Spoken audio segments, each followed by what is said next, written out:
Ayaka!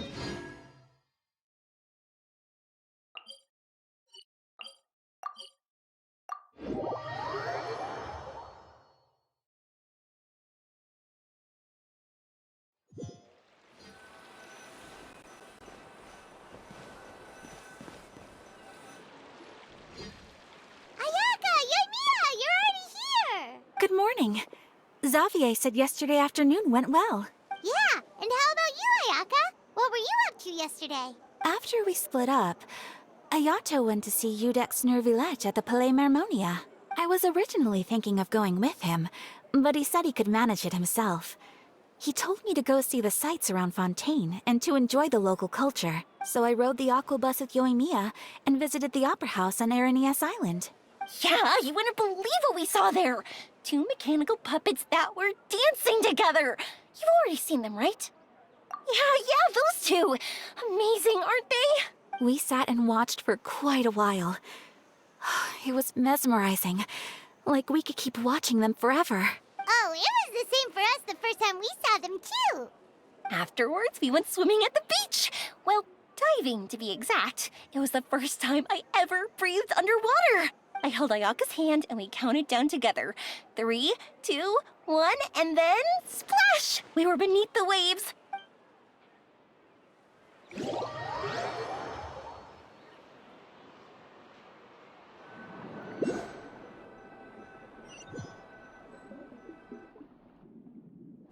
At first, I didn't dare to open my mouth.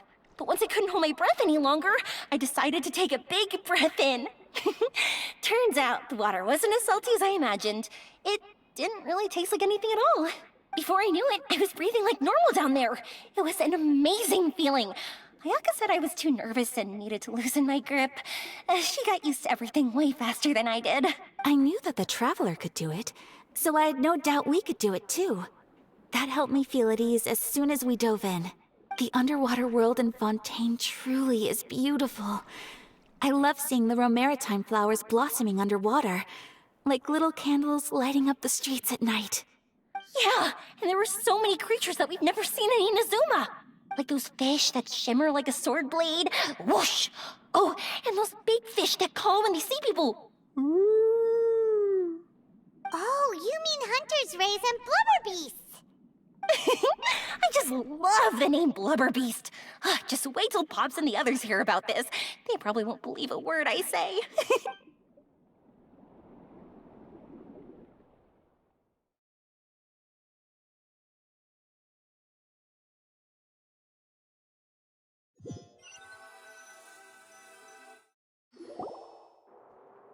Yoimiya was down there for quite a while. It was dark before we finally rode the aqua bus back to the city. I figured she'd want to sleep in today. Yeah, even I was worried I wouldn't be able to get up. I still felt like I was drifting in the waves when I went to sleep last night. But as soon as I woke up today, I remembered that we'd all be shooting a film together, and I was ready to go. Speaking of the film, where's everybody else? My brother and Xavier were speaking to the restaurant owner about using the place as a filming location. They should be here soon. As for the others, We're here. Please excuse my tardiness. I just finished the Special Patrol's 6-mile morning jog. Wait, 6 miles? I'm so tired. I heard you all chatting, so I decided to come down. I sure could use some of that endless energy everyone else has. good morning, everyone. Morning. Can someone fetch me a cup of coffee? More milk, hold the sugar. Sure, I'd be happy to do that for you. No, you can't go anywhere. Please, have a seat over here so I can get started on your makeup. The last thing I want is coffee stains on my costumes. I can get the coffee. It's the perfect job for an assistant.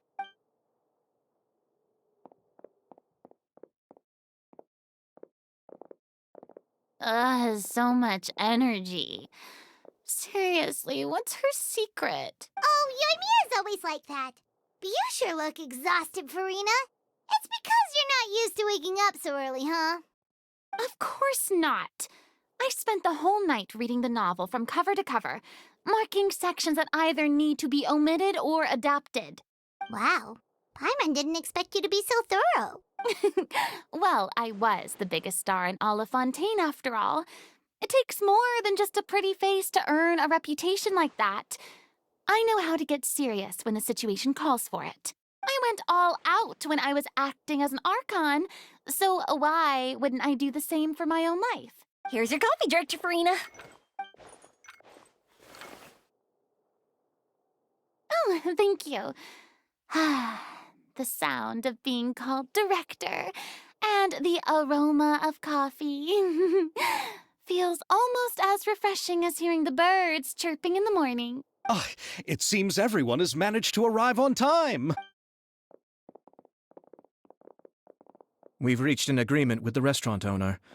We are free to use the second floor to shoot our film. Really? That's great! He is really looking forward to our film and hopes that providing his restaurant as a filming location will attract more customers. Well then, Mr. Xavier, I'll leave the rest to you. Okay, thanks. First, I'd like to introduce our new members. This is our prop manager, Veronique. She'll be in charge of all the film's props and items. And this is Bonneau, our lighting technician. He'll be in charge of lighting and illumination to set up each scene's atmosphere. Wow. Sure feels like we have some real professionals joining the crew now. First of all, please allow me to first express my sincerest gratitude to everyone in the crew. When my investor informed me yesterday that he wouldn't be able to provide the funds, I really thought that this was the nail in the coffin for this film. I had no idea that I'd find so many people willing to help me on such short notice. Thank you. Thank you all from the bottom of my heart. No need to be so cordial, Mr. Xavier. We're all honored to be a part of this. Your works made a profound impression on me when I saw them back in Inazuma. I am sure that someday, this film will be remembered as a prime example of cultural exchange between Fontaine and Inazuma. Yes, the story is the reason I agreed to join. I can't bear to even imagine what this film would look like without the very best director. Anyway, I would like to make a promise to everyone that as the producer of this film, I'll do whatever I can to ensure that everything goes as smoothly as possible. This is not just my film. It also embodies the thoughts and feelings of every person here, as well as the endless effort we are about to pour into it. So, without further ado, the Two Musketeers will officially begin filming now! You may take it from here, Director Farina. All right, listen up, everyone. The first scene takes place when the two young musketeers are living at the Baron's home, still unaware of all that is about to happen to them. We'll need props and lighting to set the scene. Our lead actors can go get their makeup done, and extras, please take this time to go over your positions. Whoa. Seems Farina's really kicking things into gear as the director. Is everyone clear? I don't want anyone traipsing around the set like umbrella finches. All right, cameras will start rolling as soon as the set is ready. Let's make a film that'll make some serious waves in Fontaine. Not the kind of waves that drown people. I mean, the good kind of waves. Seems like she's still a bit traumatized by that. Anyway, let's go see if there's anything we can do to help.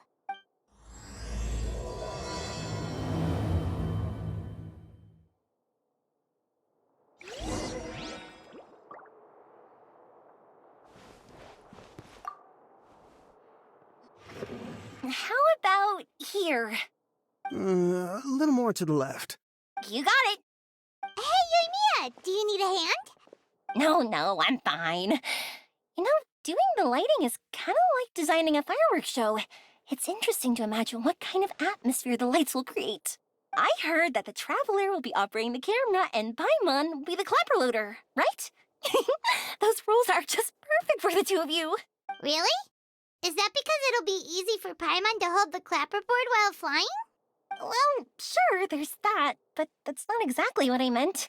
I just think that after all your journeys together, you two must have developed a super close bond and just naturally know how to work with each other. If I'm not mistaken, the director will want the cameras rolling as soon as the clapperboard goes clack. Oh, I see. It's amazing to see the magic behind filmmaking.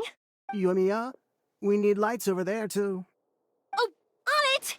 I've got to get back to work. Chat with you later. Oh, it's exciting to see so many people working together to bring the film to life. Seems like Yamiya's really getting into it. But she was right. We do have a super close bond, don't we? Paimon's really happy to hear that.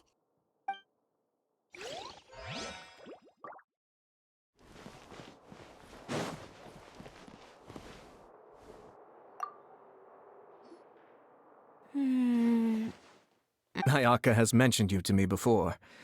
She said that you two were great friends when you were kids. No talking. I'm thinking about how to do your eyeshadow. Ah, yes. To help me really look the part. To achieve a more young and naive look for this scene. Are you saying the wrinkles around my eyes are too deep? You just have too much of a calculating look in your eyes. You sure don't mince your words. It seems you really haven't changed much. Quiet.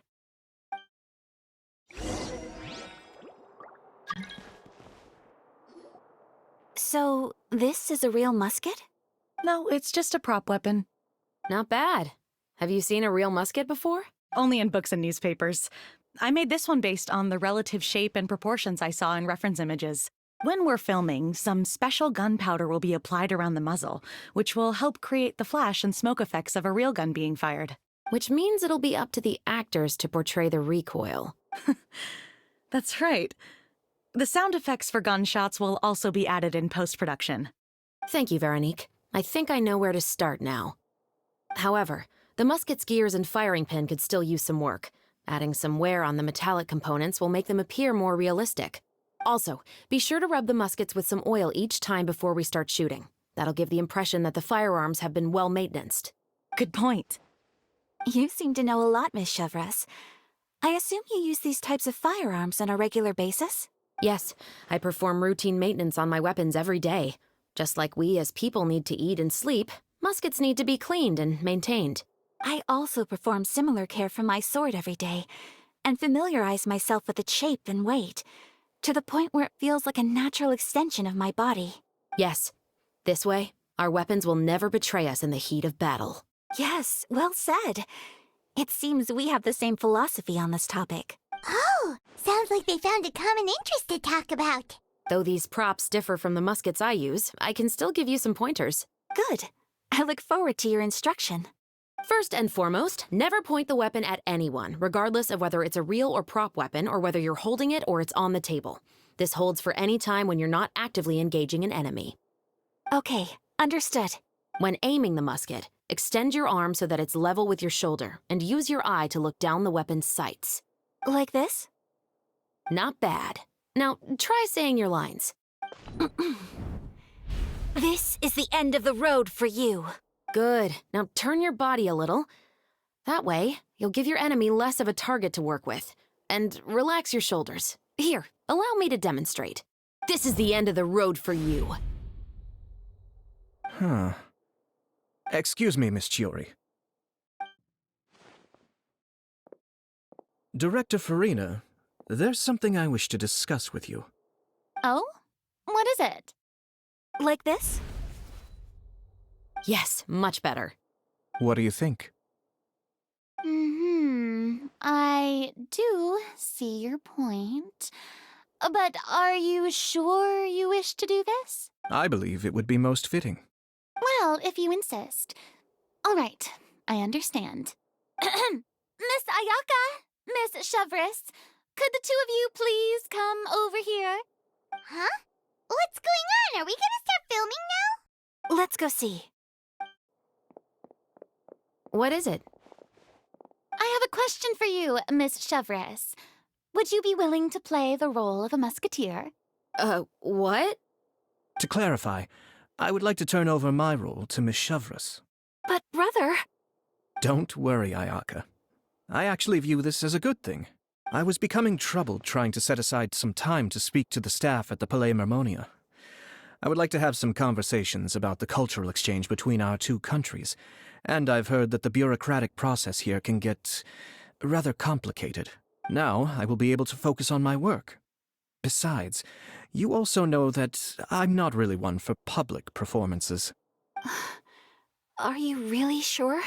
From a director's point of view, I also felt like the relationship between the two musketeers in the original story could be improved. The older brother in the story plays the lead role with his overbearing character, but this causes his character to overshadow that of his sister, and the theme of the two supporting and relying on each other isn't conveyed very well. But if we were to change the siblings to two sisters of a similar age, then that aspect of the story might come through more clearly. Also, I've seen you instructing Ayaka. That cold and dignified personality is exactly what we need for the older musketeer. Of course, even with all these insights, the decision should still be made by Miss Chevres. Chevres mentioned that she really likes the story, right? Paimon bets that she'll take the role. All right, I'll take the role. Good. It's decided then. I'll get started on making edits to the script. We'll also need to make some immediate adjustments to the lighting, props, and costumes. I have a feeling that our adaptation will be even better than the original story. You're doing a great favor for me, Miss Chevres. You have my gratitude. Don't mention it. I like this character, so if anything, I should be the one thanking you. Well, since my brother is the one who brought up the idea, I suppose there's no need to worry. Let's go, Miss Chevres. I look forward to working with you.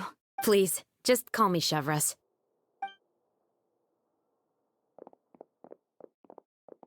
Seems like you're really going out of your way to solve the problem I was having with your makeup. Surely you jest, Chiori. I assure you that I was mostly motivated by a desire to spend more time on formal business. Oh, come on. You really think I'd buy that? According to what I've heard from Ayaka, her brother is someone who can juggle 10 different matters at the same time. I'm sure you have other reasons for backing out. Perhaps. Ayaka always said she wanted to go out and see more of the world, just like the traveler. But I feel that she needs not only to see other nations, but also to make some different kinds of friends. I think it would be harder for her to make new connections with me constantly by her side. I would like to give her some space. All right, go on. Spoil her some more. Ayato, it's too bad you're stepping down from the role. Paimon really wanted to see you act as a musketeer. No need to poke fun at me. I'd wager that you also felt that I wasn't the best candidate for the role. It's a little hard for Paimon to imagine you saying those lines. Yes, I've made an appointment to meet some people from the Palais Mermonia. Now, I will have some more time to prepare. Traveler, get the camera ready.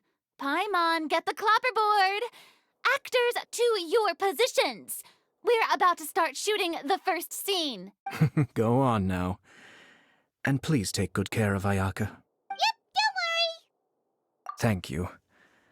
I look forward to seeing the film when it's finished.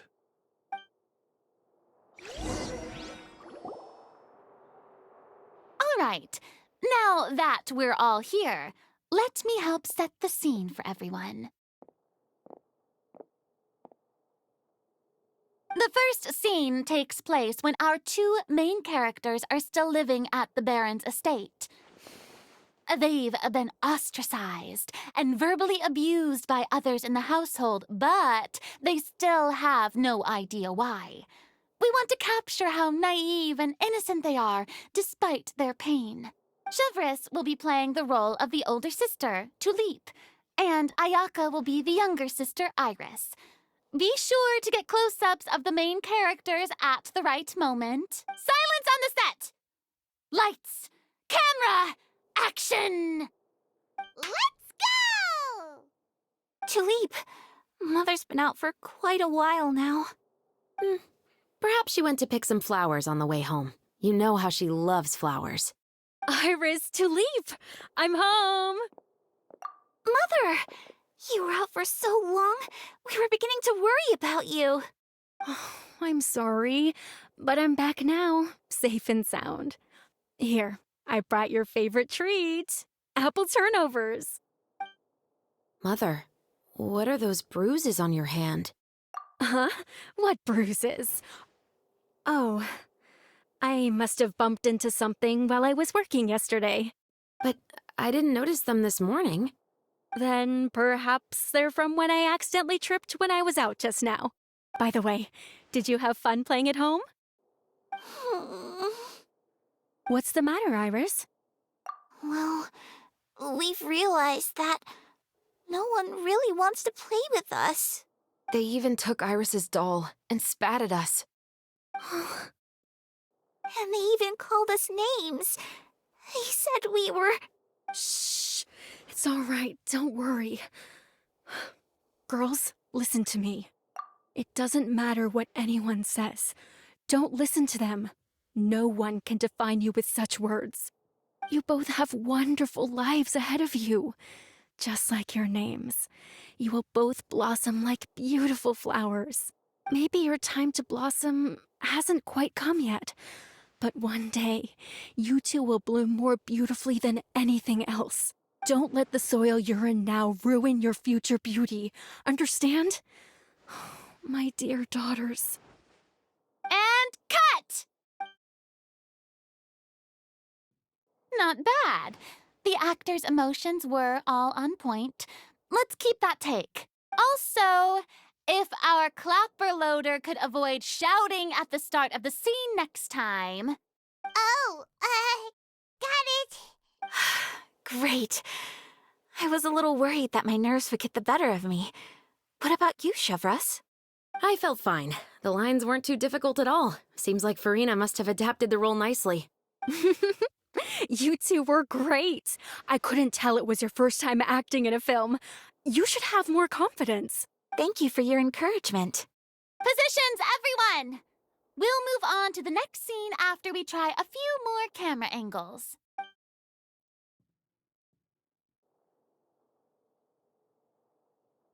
This scene is when our two characters return home, only to discover their mother has been murdered.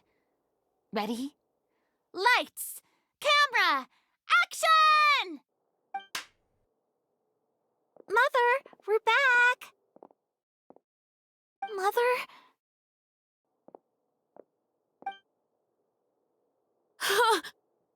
What's wrong, Tulip? Iris, stay away! Huh? Why? What's... Mother! Mother... She's...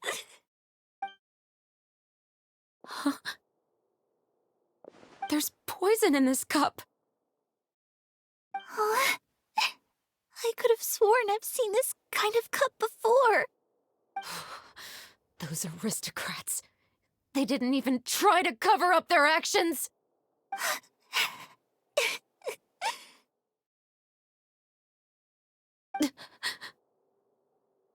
Iris, we need to leave this place.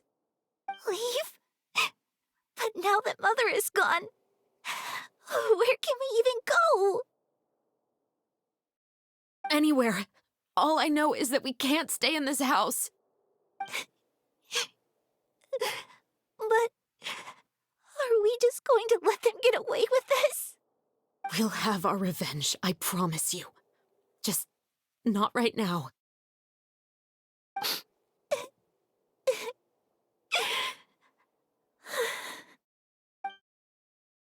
Come on, let's go.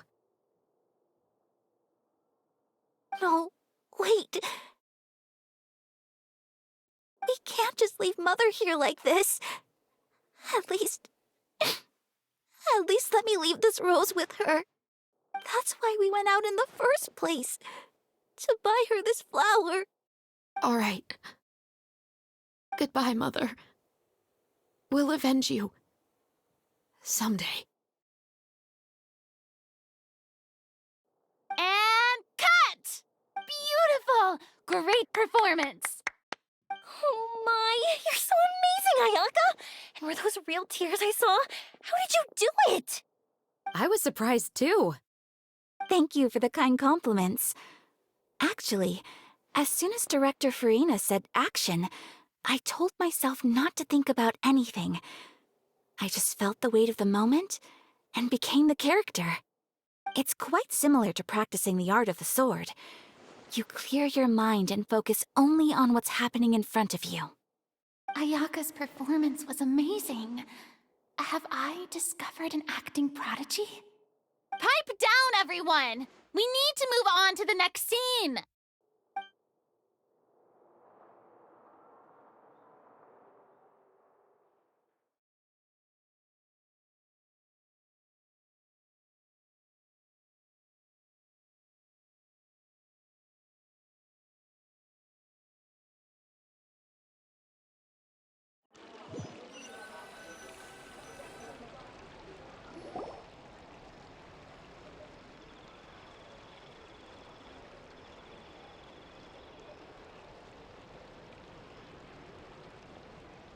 Huh? Are we done already? But Paimon wants to keep playing with the clapperboard. How do you feel, Traveler? Is your arm sore from holding the camera all day? Good work, you two. You too, Shivers. You were quite the actress today. I've read this novel many times before. I have a good grasp of my character's mindset. Anyway, do you remember my request from yesterday? Oh, right! We were having so much fun that Paimon nearly forgot! You have a case where the murders seem really similar to the cases in the novel, right? So, how are they similar exactly? In the story, the main characters grow up to become two musketeers, always using their guns to carry out their revenge. And on each of the victims, they place a rainbow rose as a signal that they've returned. Yes, that's correct. We found rainbow roses just like in the novel. Seems like you're connecting the dots now. Oh, that does sound pretty concerning. Especially after seeing the script today. Oh, now Paimon can't stop wondering what kind of ulterior motive the murderer might have. What do you think, Traveler? You're smart. Paimon wants to hear your thoughts. Good. On behalf of Fontaine's Special Security and Surveillance Patrol, thank you for your dedication to justice. There's no time to lose. We should start investigating right away. Follow me. Huh? Right now? But we just got done filming all day. Paimon's so tired. The most valuable intel always comes after nightfall. They are like small, remote islands in the middle of the sea. If you don't stay vigilant, you will pass right by them in the fog. That's how one of my favorite books always puts it, at least. So, where are we going right now? Let's start by checking out some workshops that sell mechanical components. If the culprit is making their own weapons, it's very likely that they'll visit those sort of places.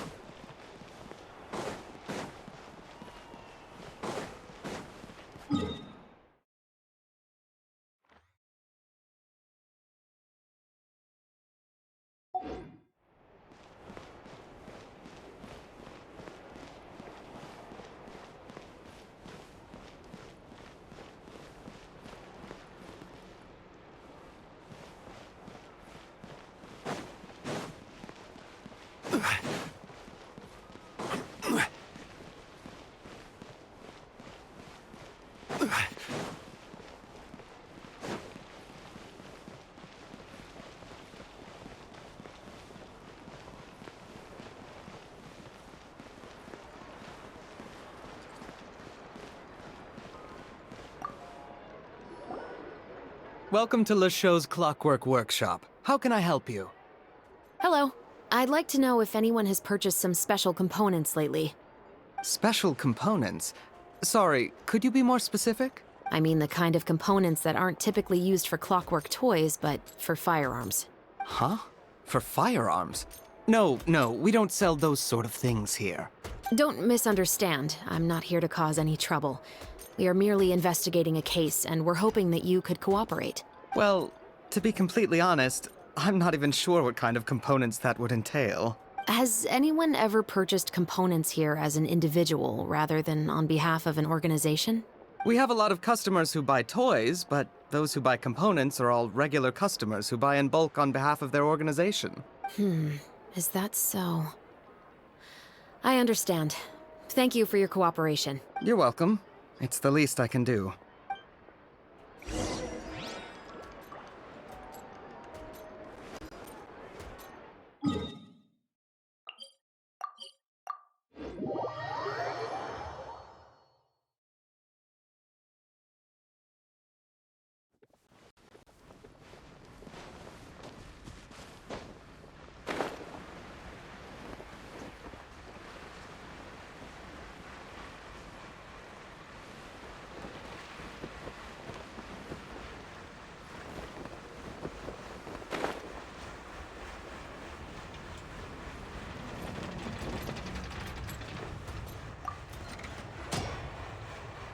Oh, hey, Chevris.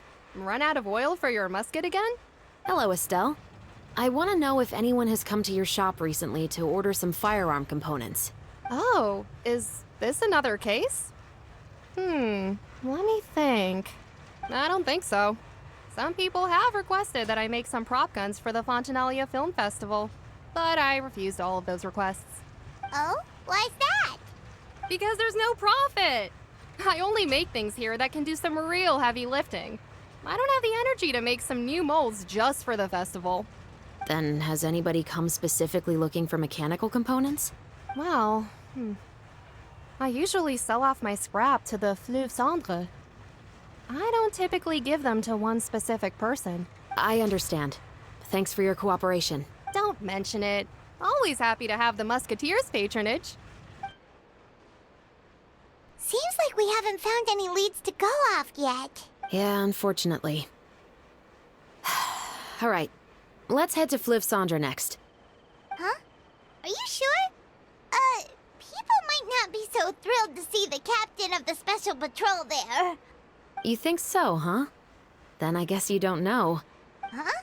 Know what? that I grew up in Fleuve Cendre.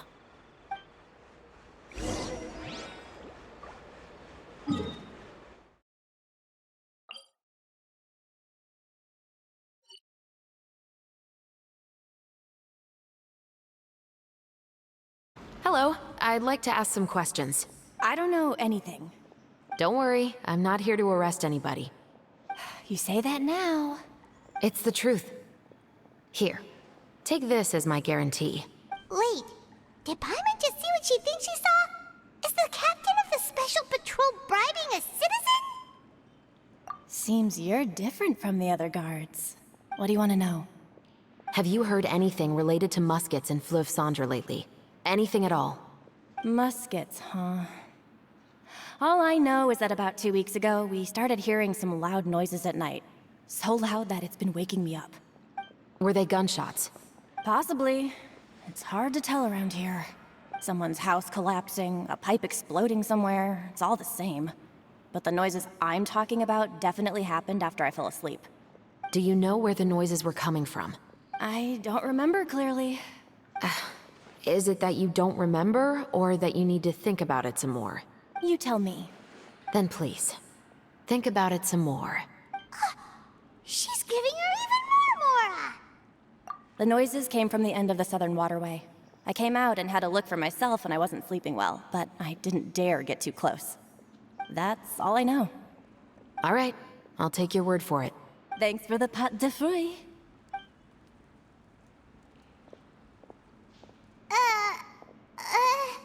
No need to be surprised. I grew up here, remember? I know how to get people around here to talk. Seems you catch on pretty quick. Now then, let's keep going. You're most certainly correct, my dear.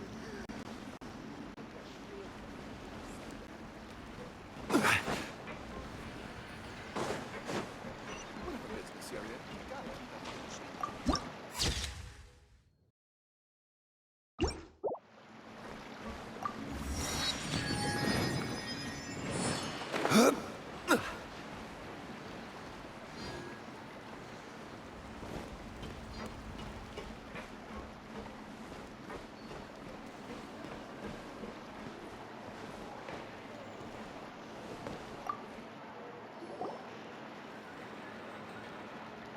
It's been a while, Tetro. Please, just get on with your request. I want to know if you've heard anybody talking about muskets lately. Information isn't free, you know. I've heard that bandits have been extremely active in the countryside recently, and they've been affecting the delivery of goods to Poisson. I can allocate some more manpower to help out with that problem. What do you say? You're still as helpful as ever. One of our men got drunk at dinner about a month ago and lost his gun. 3 days later, it turned up in the corner here.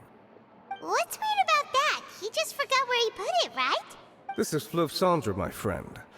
Anything of value left in the tavern won't ever make it to the next day. But that gun turned out to be an exception. It didn't get any new wear and tear on it, and didn't even appear to have been fired. We were quite mystified as to what could have happened. I suspect it came back because the weapon was already known to the guards.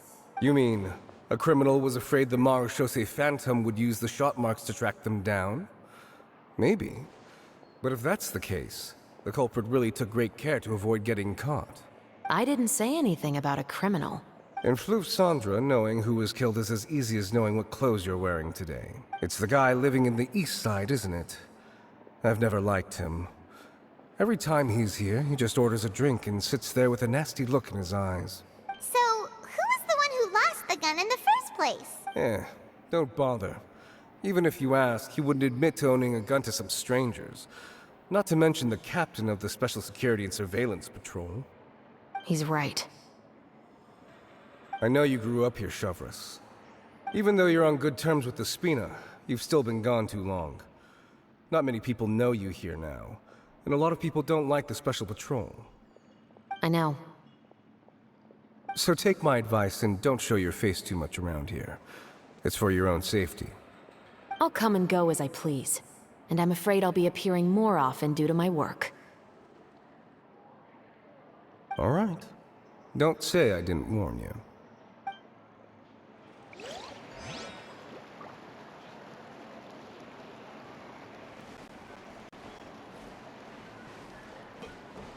I guess I'm finally on the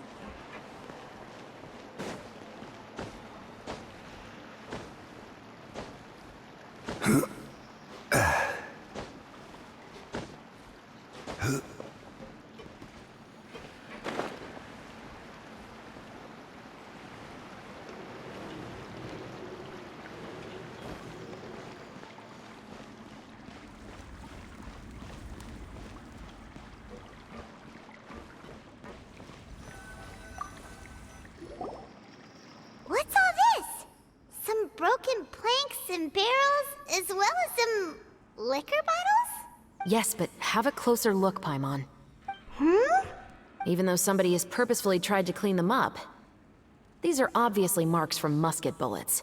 In other words, someone was here trying to improve their shot. They were using the barrels and bottles for target practice. Could it have been the killer? Your guess is as good as mine.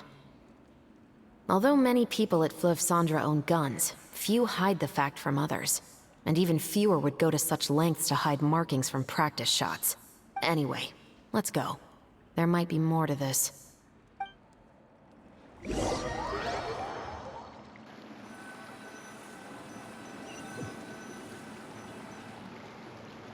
Seems like that's all we'll be able to uncover for today. Paimon feels like we managed to learn a lot more here than up on the surface. Yes. Assuming that everything we found is indeed connected to our suspect, then their timeline was probably something like this.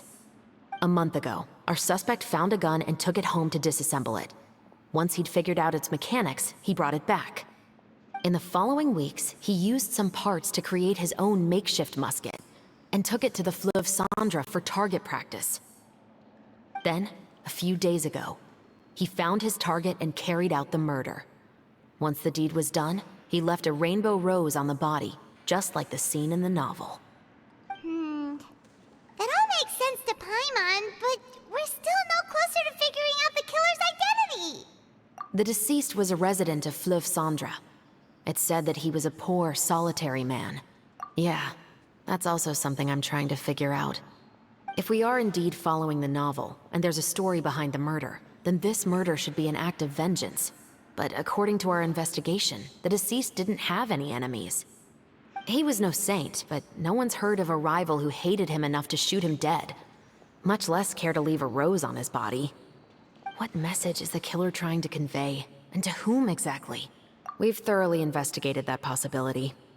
He claims to have spent the whole day at the Opera House on the day of the murder, and the staff there have confirmed his account. Okay, so he has an alibi.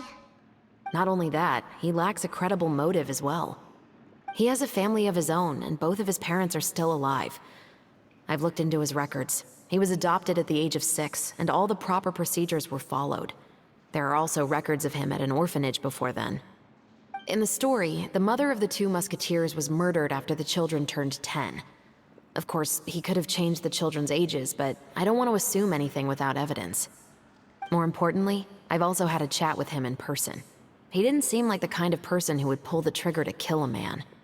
Then, what should we do now? We have all this new information, but it doesn't help us move forward. Investigations take time. I didn't expect us to catch the culprit in just a single day. How about this? Let's spend the next few days filming with the crew. We can continue the investigation once we're done with the film. I'm sure that given time, new leads will present themselves.